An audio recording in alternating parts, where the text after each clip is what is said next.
Let us talk about Blick Studios. I had some footage of me actually unwrapping these a while back, and unfortunately, I can't find it anywhere. I wish I could, but it showed the moment that I unwrapped this, the moment that the plastic wrap came from around it, the lid popped right off and the pencils went everywhere. So let's talk about this casing before we get into the pencils. What you see is a very generic silver tin. The lid itself, there is no snap to this at all. There's not the hinges on the top that allows you to at least open it so one side is secure. There's nothing holding this down. On top of that, what we're looking at here is about as generic of a tin as you're going to find.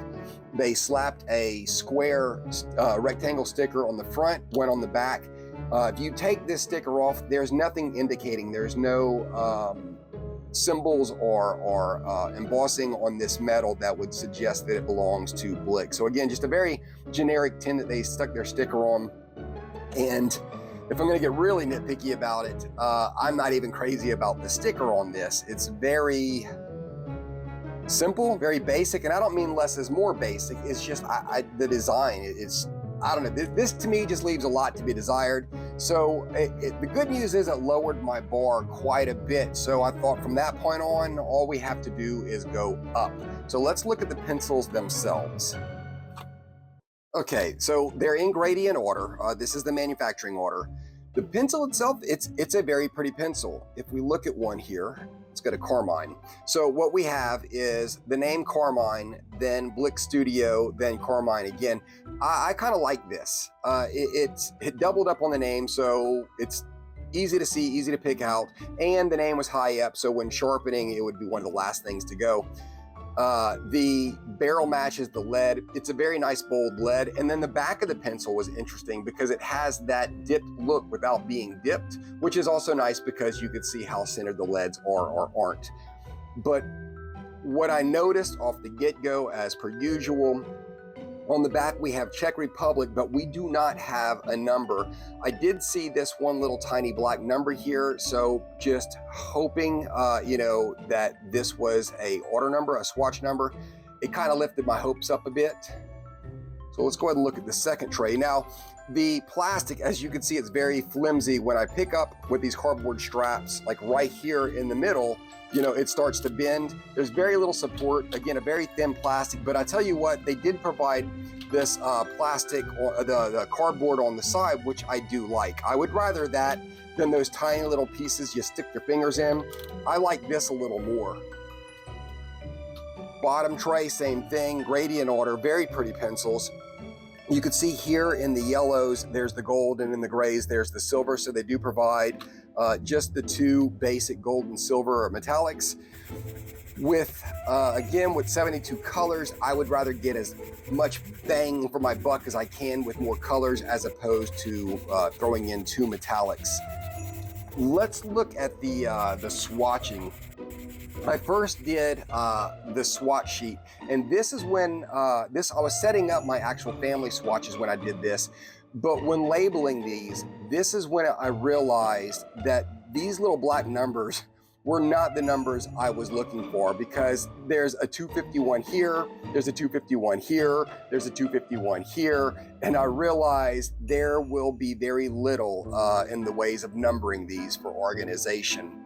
I took these and then turned it into this. So let's look at these. Now, when swatching these, I started getting that feel for how these pencils are going to perform. Regardless whether they're labeled as a wax or an oil color pencil, I gotta say this falls more into a gritty category. It's kind of like a Derwent or a water-soluble pencil, but unfortunately these are not water-soluble. They're just brittle, they're gritty. I had several of my tips when swatching crumble on me, and that was a little disappointing. But let's look at some of these colors. A couple of these are very similar. So it takes a 72 set and knocks it down to the high 50s of the color options. These two yellows are very similar. The cold gray, look at the cold gray and the dark gray. They're almost identical. And it just continues. The brown and the raw umber, extremely similar. Some of the reds are pretty close. When you get to the purples, these two are almost identical. These two are almost identical. These two blues are almost identical. Same thing with the greens. These are extremely similar. These are almost identical. So again, we're dealing with 72 colors. So give us the biggest range within that 72 as you can. And these guys kind of fell short on it. And on top of that, you can kind of tell when you're dealing with a cheaper color pencil. I know there's been a point where you're coloring and all of a sudden, like if you have a yellow, there's that red unground pigment that hits the paper, and right in the middle of your yellow, it puts a big red streak. This had that, especially in the yellows. In the canary yellow, actually it was in a couple of them, most of which were yellows and oranges. They just didn't ground up that yellow enough, and it showed. The color paid the price for it. All in all, when I talk about pencils, price versus quality and their attributes, the one thing, unfortunately, that I just couldn't say with these pencils is that they were fun. If they were a bit cheaper, I might have been more likely to say, you know what, it's a cheap set, go ahead and pick you up some, it's worth it. But there's so many sets out there that I like and enjoy more than these, that are not as expensive. And I would not go as far as to say this is an expensive, like this isn't going to break the bank.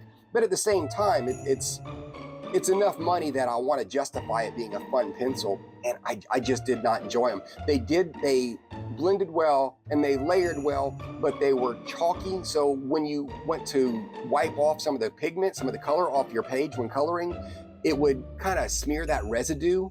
And that would hurt when it came to hitting your yellows and your reds. It got a little messy. You're able to get good work with them, so that's not the issue. It's just you want to enjoy when you're sitting down to color and when you're creating. And these, just at the end of the day, I think these fall a little short of that category. I don't hear much about Blick. In the coloring groups I'm in, I rarely see people posting or talking about Blick Studio. And I had high hopes for it because Blick Studios is a phenomenal place to get art supplies from, and they usually have fantastic prices. So I think that alone raised my bar for these color pencils. But yeah, this is probably not a set that I'm going to run back to anytime soon. So hopefully that helps some of you out if you had these kind of on the back burner of one you wanted to try. Yeah, I would go ahead and suggest maybe trying a different brand. Hope that helped, guys.